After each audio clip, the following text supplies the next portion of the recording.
रात्रीचे जवळपास 12 वाजले होते. प्रकाश आणि वीरा आपले दैनंदिन काम संपवून नुकतेच झोपले होते. पण झोपण्यापूर्वी वीराने तिच्या वडिलांना बऱ्याचदा फोन केला, पण त्यांचा फोन बंद येत होता. आता त्यांना झोपून नुकतेच 15 मिनिटे झाली होती. तेवढ्यात वीराच्या फोनची रिंग वाजली. वीरा हॅलो बोलायच्या आधीच तिकडून आवाज आला, वीरा बाळा, मला वाचव बाळा, नाहीतर मी मरून जाईल. आपल्या वडिलांचा असा आवाज ऐकून वीराच्या पायाखालची जमीन सरकली. वीराने घाबरूनच विचारले, बाबा काय झाले तुम्हाला? हॅलो बाबा, माझा आवाज येतोय का? हॅलो हॅलो बाबा. पण कदाचित तोपर्यंत फोन कट झाला होता. वीराने घाबरून तिच्या नवऱ्याला उठवले आणि रडत रडत सगळी गोष्ट प्रकाशला सांगितली. प्रकाशने पटकन गाडी काढली आणि वीराला घेऊन तिच्या घरी पोहोचला. तर तिच्या घराला कुलूप होते. ते पाहून वीरा आणखीनच घाबरली. आता एवढ्या रात्री कुणाला विचारूही शकत नव्हते. त्यामुळे प्रकाशने कुलूप तोडून घरात प्रवेश केला. वीरा घाबरतच वडिलांच्या खोलीत गेली. तेव्हा तिथे वडिलांना पाहून तिला मोठा धक्काच बसला. तिने धावत जाऊन वडिलांना मिठी मारली आणि ढसाढसा रडू लागली. आपल्या वडिलांची अशी स्थिती पाहून तिचे अश्रू थांबतच नव्हते. सकाळी जेव्हा त्यांचा मुलगा आणि सून घरी पोहोचले तेव्हा ते खूप आनंदात होते. पण जेव्हा त्यांनी त्यांच्या घराचे कुलूप तुटलेले पाहिले तर त्यांना धक्काच बसला. ते धावतच आपल्या वडिलांच्या खोलीत पोहोचले. तेव्हा त्यांच्या पायाखालची जमीन सरकली. ते चौघे थरथर कापत होते, कारण समोरचे दृश्य पाहून कोणीही घाबरून पळून गेले असते. मोठा मुलगा आणि सून घाबरूनच त्यांच्या खोलीत पळाले आणि आतून दार बंद करून घेतले. आज त्यांना तो दिवस आठवला ज्या दिवशी आई वडील त्यांच्या घरी आले होते आणि त्यांनी त्यांच्यासोबत, अहो तुमचे आई वडील आत्ता आपल्या घरी आले ते ठीक आहे, पण पुढील वर्षी बाबा रिटायर्ड होणार, तेव्हा मला हे नका सांगू की ते लोक इथे आपल्यासोबत येऊन राहतील म्हणून. मी तुम्हाला आणि तुमच्या मुलांना सांभाळते हेच खूप आहे. मी तुमच्या आईला जेवढे काम सांगते तेवढेच काम करते. स्वतःच्या मनाने एकही काम करत नाहीत. आता कालचीच गोष्ट बघा ना. मी कालच किचनमध्ये काम करत असताना आईला घराला झाडू मारायला सांगितला तर फक्त झाडू मारून बसून घेतले. पण असं नाही की झाडूनंतर लगेचच पोचाही करावा म्हणून. काही बोलायला गेले तर तुमचे वडील लगेच बोलतात की या वयात तुझ्या सासूला काम सांगशील का? या वयात 4-4 पोळ्या खाऊ शकतात, तर मग काम का नाही करू शकत? मीना तिचा नवरा विजयला म्हणत होती. तेव्हा विजय म्हणाला की अरे हळू बोल जरा, तुला माहिती आहे ना बाबा रिटायर्ड होणार आहेत, तर का म्हणून त्यांच्याशी पंगा घेत आहेस? म्हातारी लोक रागाच्या भरात त्यांचा निर्णय लगेच बदलतात. माझी आई साधी भोळी आहे. गोड बोलून तिच्याकडून काम करून घेत जा. बाबांनी घर बांधण्याचा निर्णय घेतला आहे तर ते त्यांच्या घरी राहतील. मग ते का म्हणून येतील इथे राहायला? थोडे दिवस सहन करून घे, त्यानंतर तूच या घराची मालकीन होशील, कारण या घरची मोठी सून म्हणून तुझाच अधिकार आहे. मीना म्हणाली, उगाच मला खोटी स्वप्ने दाखवू नका.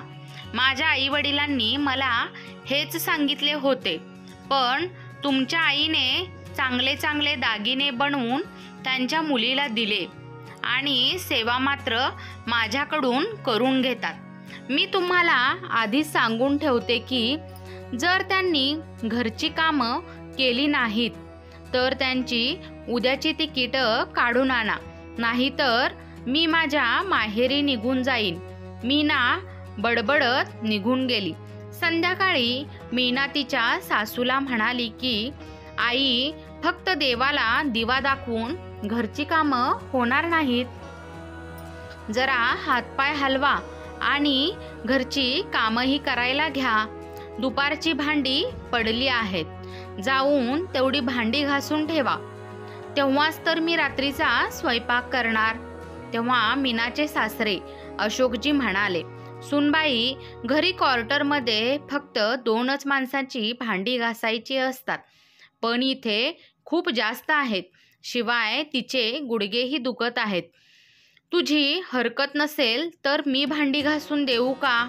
मीना म्हणाली, बाबा, मी सुद्धा आधी 4 लोकांचा स्वयंपाक करायची, पण आता 6 लोकांचा करतेस ना, त्रास मलाही होतो, पण मी कधी तक्रार करते का? आणि रोज संध्याकाळी जेव्हा सासूबाई तुमच्यासोबत देवळात, पार्कमध्ये फिरायला जातात, तेव्हा त्यांचे पाय दुखत नाहीत का? तुम्ही हे का नाही सांगत की त्या मला मदत करतात, तर तुम्हाला त्याचा त्रास होतो? आता भांडी तुम्ही घासून घ्या किंवा त्या, मला भांडी घासलेली हवी आहेत। एवढं बोलून ती तिच्या खोलीत निघून गेली। तेव्हा विमलाजी म्हणाल्या, अहो, तुम्ही का म्हणून सुनबाईसोबत वाद घालता?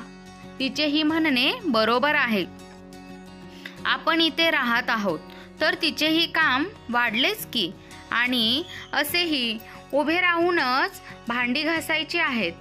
मला काही होणार नाही, तुम्ही काळजी करू नका, थोडेच दिवस, मग सर्व काही ठीक होईल। तुम्ही जाऊन तुमच्या खोलीत आराम करा। एवढं बोलून विमलाजी भांडी घासू लागल्या। आठवड्याभरानंतर अशोकजी विमलाजी यांना म्हणाले की विमला, आपण काही दिवसांसाठी आपल्या धाकट्या मुलाकडे जाऊन येऊ। त्यांनी लगेचच त्याला फोन लावला, तर त्यांच्या लहान सुनेने फोन उचलला आणि म्हणाली, माफ करा बाबा, तुम्ही आता इथे नाही येऊ शकत, कारण मी माझ्या माहेरी आली आहे। ते घरी एकटेच आहेत, तुम्ही तिथे गेला तर ते काय करतील? तुम्ही आहात तिथेच थांबा। असंही काही महिन्यांनी तुम्ही रिटायर्ड व्हाल, तोपर्यंत घरही तयार होईल, मग आम्हीच तुम्हाला तिथे भेटायला येऊ। मग आता इथे येऊन उगाच आमचा आणि तुमचाही वेळ का वाया घालवताय? एवढे बोलून तिने फोन ठेवून दिला। अशोकजी म्हणाले, सगळेच माझी रिटायर्ड होण्याची वाट पाहत आहेत, बघू मी रिटायर्ड झाल्यानंतर कोण माझ्यासाठी किती वेळ काढतो। काही दिवसांनी अशोकजी विमलाजी यांना घेऊन परत निघून गेले। हळूहळू वेळ निघून गेला। अशोकजी यांच्या रिटायरमेंटची वेळ ही जवळ आली होती। अशोकजी यांनी त्यांच्या आयुष्यातील कमाई ते घर बनवण्यात खर्च केली, शिवाय रिटायर्ड झाल्यानंतर जे काही पैसे त्यांना मिळाले तेही घरावरच खर्च केले। त्यांनी विचार केला की त्यांच्या स्वप्नातल्या घरात उरलेले आयुष्य सुखाने जाईल, पण देवाने काहीतरी वेगळेच ठरवले होते। रिटायर्ड होता आज दोन्ही मुलांनी त्यांच्या इच्छेनुसार खोल्या बांधून घेतल्या व मुलांनाही त्यांची खोली दिली आणि एक लहान खोली अशोकजी आणि विमलाजी यांना मिळाली, पण तरीही त्यांनी कोणतीही तक्रार केली नाही। ते त्यातही खुश होते। काही दिवसांनी मोठ्या मुलाची बदली त्याच शहरात झाली, म्हणून तो त्याचे सामान घेऊन वडिलांच्या घरी शिफ्ट झाला। मग काय, मीनाच्या घरची लोक सतत यायला लागले, त्यामुळे खोल्यांची कमी भासू लागली। एक दिवस मीना म्हणाली, बाबा, तुम्ही मागच्या बाजूला नोकरांसाठी जी खोली बनवली आहे ती खोली पण मोठीच आहे, मी तुमचे सामान तेथे ठेवून देते। आपल्या घरी असेही कुठे नोकर राहायला येणार आहेत? आणि घर तर घरच असतं ना. अशोकजी आणि विमलाजी यांच्याकडे पाहून म्हणाले, काय वेळ आली आहे माझ्यावर. माझ्याच घरात मला नोकरांच्या खोलीत राहावे लागत आहे. विमलाजी म्हणाल्या, सूनबाईला बोलण्यापेक्षा आपल्या मुलाला बोला. संध्याकाळी विजय घरी आला तेव्हा अशोकजी म्हणाले, बेटा विजय, तू जरा सूनबाईला समजावून सांग. ती आम्हाला नोकरांच्या खोलीत शिफ्ट करत आहे. त्यावर विजय म्हणाला, बरोबरच तर बोलत आहे मीना. तुम्ही घराला कशी फरशी बसवली आहे की कधीही तुमचे पाय घसरून खाली पडण्याची भीती वाटते. आणि जर कमी जास्त काही लागलं तर या म्हातारपणात कोण तुमची सेवा करणार? आणि एक गोष्ट अजून सांगतो, तू उगाच मीनासोबत वाद घालू नका. इतके दिवस आईने तुमचे म्हणणे ऐकून घेतले म्हणजे याचा अर्थ असा नाही की तुमची सून ही तुमचं ऐकून घेईल. मुलाचे उत्तर ऐकून अशोकजी यांना धक्काच बसला. आजही मी माझ्याच पेन्शनवर जगतोय तरी माझ्यावर इतका रुबाब. ते रागाच्या भरात काही बोलणारच होते पण विमलाजी यांनी त्यांना थांबवले. हे घर बांधताना मी किती स्वप्न पाहिली होती पण आज माझी एक एक स्वप्न तुटत असताना मला दिसत आहेत. आपला धाकटा मुलगा अनय सांगायचा की घर झाल्यावर भेटायला येईल पण तो फक्त दिवाळीला येतो आणि स्वतःचे प्रॉब्लेम्स सांगून माझ्याकडूनच पैसे घेऊन जातो आणि परत येतच नाही. त्यावर विमलाजी म्हणाल्या, अहो तुम्ही रागावू नका. मी त्यांना समजवण्याचा प्रयत्न करते. दुसऱ्या दिवशी अंगणात बसून दोघे चहाचा आस्वाद घेत होते. तेवढ्यात विजय येऊन म्हणतो की बाबा चला, मी तुम्हाला तुमची खोली रिकामी करण्यासाठी मदत करतो. बघा मीनाने ती खोली किती स्वच्छ करून दिली आहे तुमच्यासाठी. अशोकजी म्हणाले, तू पण पुन्हा मला तेच सांगायला इथे आला आहेस का? एकदा सांगितलेले समजत नाही का तुला? विजयने रागाच्या भरात खुर्चीला इतक्या जोरात लाथ मारली की अशोकजी खुर्ची सकट उलटसुलट खाली पडले. मी विचार करत होतो की प्रेमाने सांगितले तर तुम्ही समजून पण घेणार नाही. तुम्हाला धक्का देत घराबाहेर काढले असते तरच बरे झाले असते. इतकी मेहनत करावी लागली नसती. विजय डोळे दाखवत विमलाजी यांना म्हणाला, समजावून सांग तुझ्या म्हाताऱ्याला, नाहीतर हातपाय तोडून चौकात भीक मागायला बसवून देईल. नंतर बोलू नको की मुलाने वॉर्निंग दिली नाही. मुलाचे असे बोलणे ऐकून अशोकजी यांच्या डोळ्यातून अश्रू वाहू लागले. विमलाजी यांनी त्यांना आधार देत दुसऱ्या खुर्चीवर बसवले. विजय तिथून रागातच निघून गेला. अशोकजी यांनी विमलाजी यांच्याकडे पाहिले तेव्हा त्या म्हणाल्या की अहो चला आपण त्या खोलीत काही दिवस राहून बघू. नाही आवडलं तर आपण पुन्हा आपल्या खोलीत येऊ. अशोकजी काहीच बोलू शकले नाहीत. ते त्यांचे सामान घेऊन त्या खोलीत काय गेले. त्यांच्या मुलाच्या आणि सुनेच्या नजरेतूनही उतरले. आधी ते लोक फक्त इज्जत देत नव्हते पण आता 2 वेळचं जेवणही खूप मुश्किलीने देऊ लागले. जी लोक आपल्याच आई वडिलांना विचारत नाहीत ते आपल्या बहिणीला काय विचारतील. वीरा तिच्या संसारात मग्न होती. कधी कधी फोन करून त्यांच्या तब्येतीबद्दल विचारपूस करायची. बघता बघता स्वतःसाठी आणि अशोकजी यांच्यासाठी जेवण बनवण्याची जबाबदारी विमलाजी यांच्यावर आली. त्यांच्या मुलाकडे तर त्यांच्याशी बोलायलाही वेळ नव्हता आणि मनात जागाही नव्हती. जर अशोकजी यांनी मुलाला काही विचारले तर तो उलट 4 गोष्टी त्यांनाच ऐकवायचा आणि बिचारे समाजाच्या भीतीने शांत बसायचे. एक दिवस विमलाजी यांची तब्येत बरी नव्हती, म्हणून अशोकजी यांनी त्यांच्या सुनेला जेवण बनवून द्यायला सांगितले. मीना म्हणाली की घरात जेवण फुकट मिळत नाही. तुमच्या पेन्शनचे पैसे तुमच्याच औषधावर खर्च होतात आणि रिटायरमेंटचे सर्व पैसे तर तुम्ही या घराला लावले. आता या घरात तुमच्या लहान मुलाचाही हिस्सा आहे. मग मीच का म्हणून तुमची सेवा करू? तिथे फ्रीजमध्ये ब्रेड ठेवला आहे, तो खायला घाला, असे म्हणत तिने त्यांच्या तोंडावर दार लावून घेतले. बिचारे अशोकजी शेजारीही जेवण मागून खाऊ शकत नव्हते. शेजारचे लोक काय म्हणाले असते की मुलगा आणि सून घरात असूनही आमच्याकडून भीक मागून खात आहेत. ते डोळ्यात पाणी आणत आणि हातात ब्रेड घेऊन विमलाजी यांच्याकडे आले. विमलाजी यांनी त्यांच्याकडे पाहिले आणि त्यांना काय घडलं असेल याचा अंदाज आला. त्या म्हणाल्या, माझ्यासाठी का म्हणून तुम्ही कुणाकडे भीक मागता? अशोकजी यांच्या डोळ्यातून अश्रू वाहू लागले.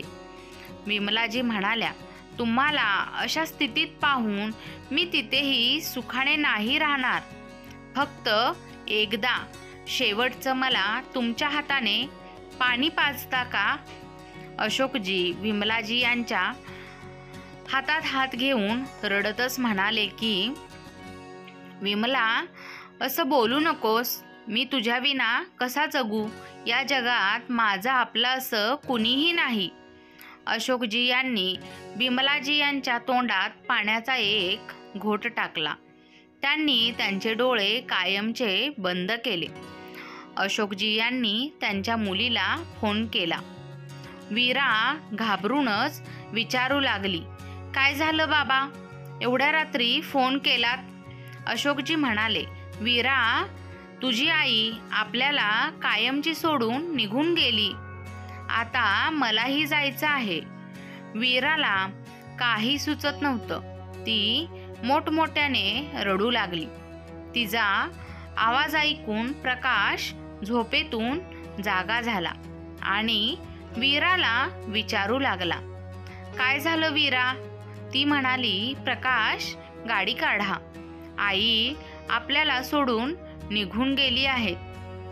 रडत रडत तिने तिच्या भावाला फोन केला तर तो म्हणाला की संध्याकाळपर्यंत तर चांगलेच होते. पण अचानक काय झालं? वीराला आश्चर्य वाटले की एकाच घरात राहून त्यांना हेही माहिती नाही की आईला काय झालं. ती घरी पोहोचली आणि आपल्या वडिलांना मिठी मारून ढसाढसा रडू लागली. तिचे वडील दगडासारखे बसलेले होते. मुलीने पुन्हा पुन्हा विचारले तेव्हा अशोकजी यांनी घडलेली सत्य घटना सांगितली. सर्व विधी पार पडल्यानंतर वीराने तिच्या भावाला सांगितले की आता वडिलांना तुमची गरज आहे. त्यांना मागच्या खोलीत ठेवू नका. त्यावर विजय म्हणाला की माझीही पुन्हा बदली होणार आहे, पण आईची तब्येत बरी नव्हती म्हणून मी बोलू शकलो नाही. दोघं भावांनी ठरवलं की हे घर आणि जमीन विकून वडिलांना कायमस्वरूपी आपल्यासोबत घेऊन जावं. पण अशोकजी ते घर सोडू इच्छित नव्हते. वीराने बाबांना खूप विनवणी केली की माझ्यासोबत चला, पण ते म्हणाले की या घरात तुझ्या आईच्या खूप आठवणी आहेत. मी हे सोडून तुझ्यासोबत कसा येऊ? शिवाय शेजारी पाजारीही खूप चांगले आहेत. काही प्रॉब्लेम झाला तर तुला नक्की कळवेन.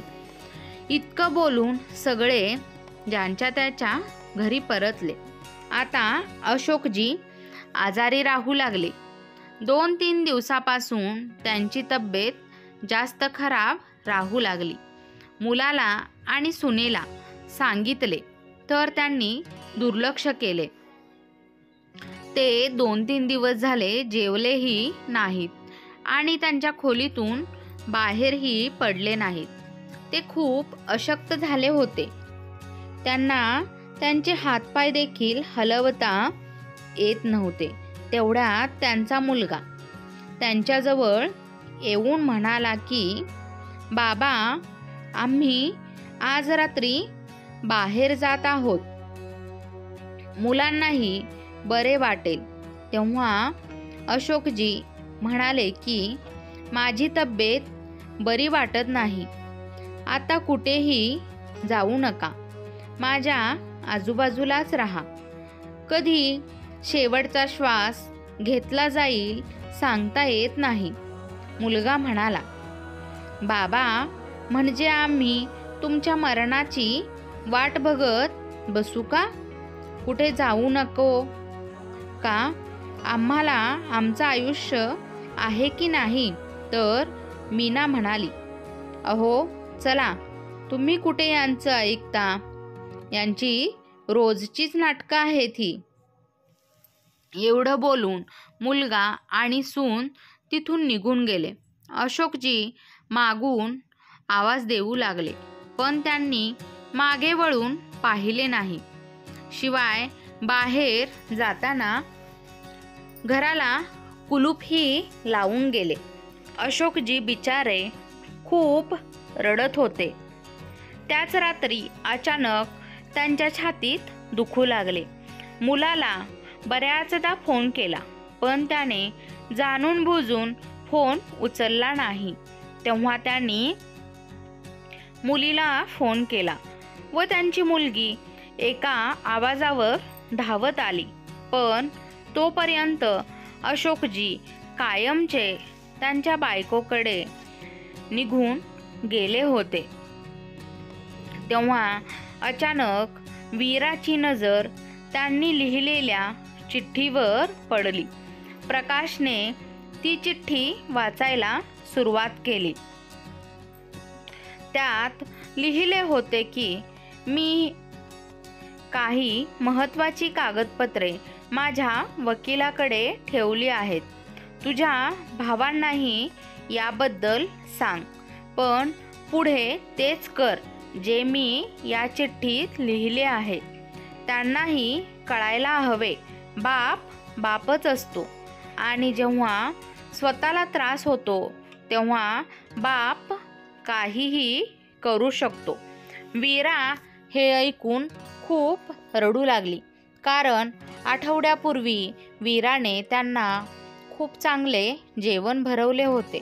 त्यांच्यासोबत छान गप्पा मारल्या होत्या आणि त्यांना झोपवून तिच्या घरी निघून गेली होती. आई वडील गेल्यानंतर आता वीराचे माहेर संपले होते. सकाळी जेव्हा मुलगा आणि सून घरी परतले तेव्हा वडिलांना पाहून भीतीने थरथर कापू लागले, कारण आज त्यांच्यामुळेच अशोकजी यांचे निधन झाले होते. जर त्यांनी डॉक्टरांना दाखवले असते तर कदाचित अशोकजी आणखीन काही दिवस वाचले असते. बातमी कळताच त्यांचा लहान मुलगा अनय सुद्धा पोहोचला होता. त्यानंतर वडिलांवर अंत्यविधी करण्यात आले. त्यानंतर सर्व नातेवाईक आपापल्या घरी निघून गेले आणि वीरा देखील तिच्या घरी निघून गेली. मग तिचे दोघे भाऊ संपूर्ण घरात दागिने आणि संपत्तीची कागदपत्रे शोधू लागले, पण कुणालाच काही मिळाले नाही. जेव्हा त्या लोकांनी अशोकजी यांचे मित्र वकील साहेबांना विचारले तेव्हा त्यांनी सांगितले की सगळी कागदपत्रे माझ्याकडे सुरक्षित आहेत, पण योग्य वेळ आल्यावर तुम्हाला ते सगळे मिळतील. पण त्यासाठी तुम्हाला वर्षभर वाट पाहावी लागेल. पण याद राखा, त्यावेळेस तिथे वीराचेही असणे आवश्यक आहे. बराच काळ लोटला. वडील गेल्यानंतर भावांनी हालचाल विचारणेही सोडून दिले होते. वर्ष ओलांडल्यानंतर विजयने फोन केला. कशी आहेस वीरा? वीरा म्हणाली, मी बरी आहे भाऊ. आज कशी काय आठवण झाली? त्यावर विजय म्हणाला, अरे बहिणीची आठवण यायला कोणते कारण असणे गरजेचे आहे का? तुला हे सांगण्यासाठी फोन केला की आई वडिलांचे एकत्रच वर्षश्राद्ध करत आहोत. अनय सुद्धा त्याच्या कुटुंबियांना घेऊन येत आहे. बाबांच्या घरातच त्यांचे श्राद्ध ठेवले आहे. त्यामुळे तू सुद्धा तुझ्या संपूर्ण कुटुंबियांना घेऊन ये. वीरा हा विचार करत होती की आज अचानक माझ्या भावांच्या मनात माझ्यावरचं इतकं प्रेम कसं उत्पन्न झाले. काल लहान भावाचाही फोन आला होता. त्याच्याही बोलण्यात खूप गोडवा होता.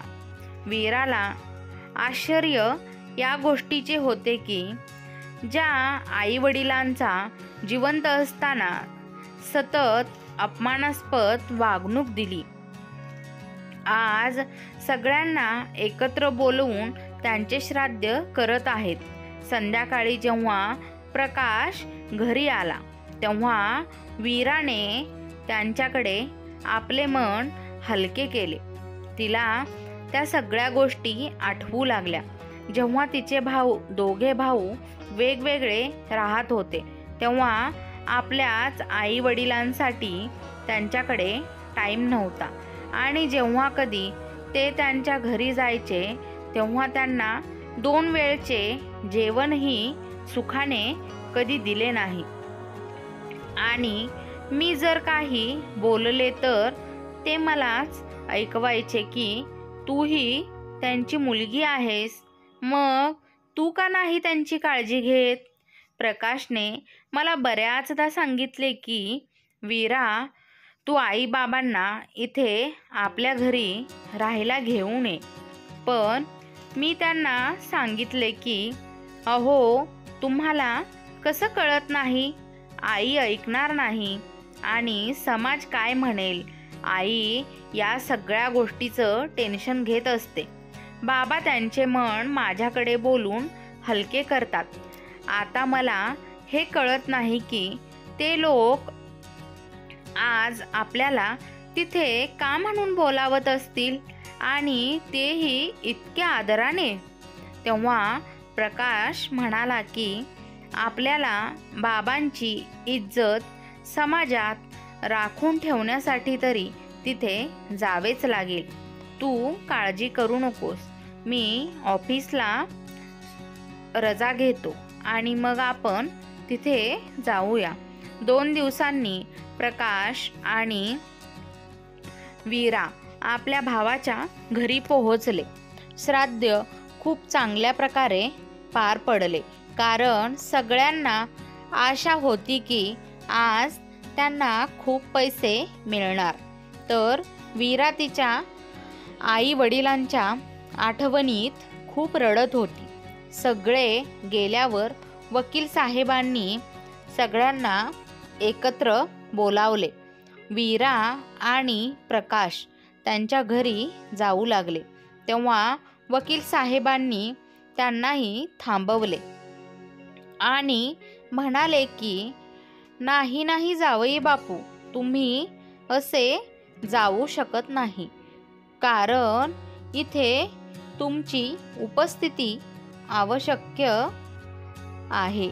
तुमच्याशिवाय इथे काहीच शक्य नाही. मग त्यांनी सगळ्यांसमोर दागिने, रोकड आणि काही कागदपत्र टेबलावर काढून ठेवले. त्यात अशोकजी यांनी लिहिलेले एक पत्र देखील होते. ते पत्र वकील साहेबांनी सगळ्यांसमोर वाचून दाखवले.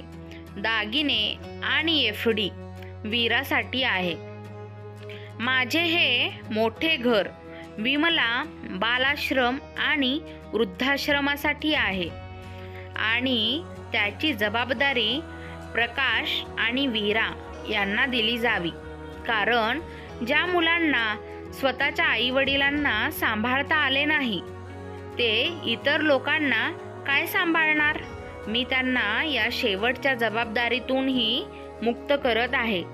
प्रकाश हे पाहून आश्चर्यचकित झाला. वीरा तर हे ऐकूनच विचार करू लागली की बाबांनी एवढी मोठी जबाबदारी तिच्यावर सोपवली होती.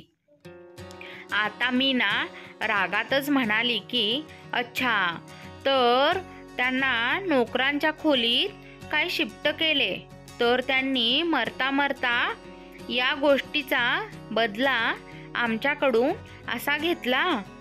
मला तर या गोष्टीची जराही कल्पना असती तर मी कधीच या घरी राहायला आले नसती. तेव्हा लहान सून म्हणाली, अरे ताई, तुम्ही त्यांच्यासोबत जे केले ते केले, पण मी काय केले होते? माझ्यासोबतही त्यांनी अन्यायच केला. तेव्हा वीरा म्हणाली, तुम्हाला जराही लाज वाटत नाही का? जेव्हा तुम्हाला तुमचे कर्तव्य पार पाडायचे होते तेव्हा सगळ्यांनी माघार घेतली.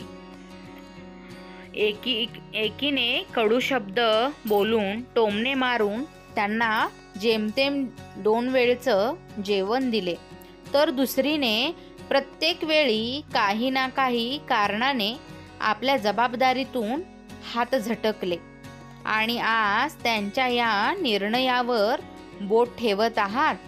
माझ्या बाबांनी जाता जाता जे केलं ते चांगलंच केलं. मला काहीच करावं लागलं नाही. 2 भाऊ वीरा आणि प्रकाशला बोलू लागले की नक्कीच तुम्ही लोकांनीच बाबांचे कान भरले असणार, कारण त्यांच्या शेवटच्या क्षणी तुम्हीच त्यांच्याजवळ होते. तुम्हीच त्यांना असं करायला सांगितले असणार. तेव्हा प्रकाश म्हणाला, बाबांना काहीच शिकवण्याची गरज नव्हती. ते स्वतःच खूप समजूतदार होते. त्यांनाही माहिती होतं तुमच्या मनात त्यांचे काय आणि किती इज्जत आहे. तुम्ही लोकांनी जराही त्यांच्याकरिता वेळ काढला असता, त्यांची काळजी घेतली असती तर कदाचित तुम्हाला आजचा दिवस पाहावा लागला नसता. तुमच्या भविष्यासाठी मी देवाकडे प्रार्थना करीन, कारण तुमच्या मुलांनीही पाहिले आहे तुम्ही तुमच्या आई वडिलांना कशी वागणूक दिली आहेत. चल वीरा, बाबांनी दिलेली जबाबदारी पार पाडायची आहे. वीराने वकील साहेबांना सांगितले की दागिने विकून मला माझ्या बाबांचे अपूर्ण स्वप्न पूर्ण करायचे आहे आणि ही एफडी बाबांची आठवण म्हणून मी माझ्याजवळ सुरक्षित ठेवीन. जेव्हा कधी या आश्रमाला पैशाची अडचण येईल तेव्हा मी हे पैसे देखील तिथेच खर्च करेल. मी ही मुलगी असेल तरी मी माझ्या आई वडिलांचे प्रत्येक वर्षी श्राद्ध याच विमला आश्रमामध्ये करीन, कारण आई वडील असतानाही या लोकांकडे त्यांच्यासाठी वेळ नव्हता. तर मी त्यांचे हे कार्यही त्यांना का म्हणून देऊ? आता बाबांनी त्यांची शेवटची जबाबदारी माझ्यावर सोपवली आहे, ती मी पूर्णत्वास नेण्यास पुरेपूर प्रयत्न करीन. मीना म्हणाली, तरी मी तुम्हाला सांगत होते की तुमचे वडील जितके साधेभोळे दिसतात तसे अजिबात नाहीत. ते आतून खूप कपटी मनाचे होते. हाच न्याय केला का त्यांनी आमच्यासोबत? जेव्हा ते आपल्याकडे येऊन राहायचे तेव्हा मी माझ्या हाताने त्यांना बनवून खाऊ घालायची. याचीही जाणीव ठेवली नाही का त्यांनी? वीरा तिच्या समोर येऊन म्हणाली, थोडी तरी लाज बाळगा वहिनी. तुमची मुलेही हे सर्व ऐकत आहेत. जितके तुम्ही माझ्या आई वडिलांसाठी केलं त्याच्या दुप्पट तुम्ही त्यांच्याकडून पैसे वसूल करायचे. मला या सगळ्या गोष्टी माहीत होत्या, पण मी कधीच मध्ये काही बोलले नाही. वाटलं होतं की आज ना उद्या तुम्हाला तुमची चूक लक्षात येईल आणि तुम्ही आई वडिलांसोबत तुमचे नाते सुधाराल. पण नाही. भीती तर आता या गोष्टीची वाटते की जेव्हा तुमचीच मुले तुमच्यासोबत असे वागतील तेव्हा तुमच्यासारख्या लोकांसोबत आता मला कोणतेही नाते ठेवायचे नाही. ज्या लोकांना आपल्याच आई वडिलांसाठी वेळ मिळाला नाही ते माझ्यासाठी काय वेळ काढतील. चला निघते मी.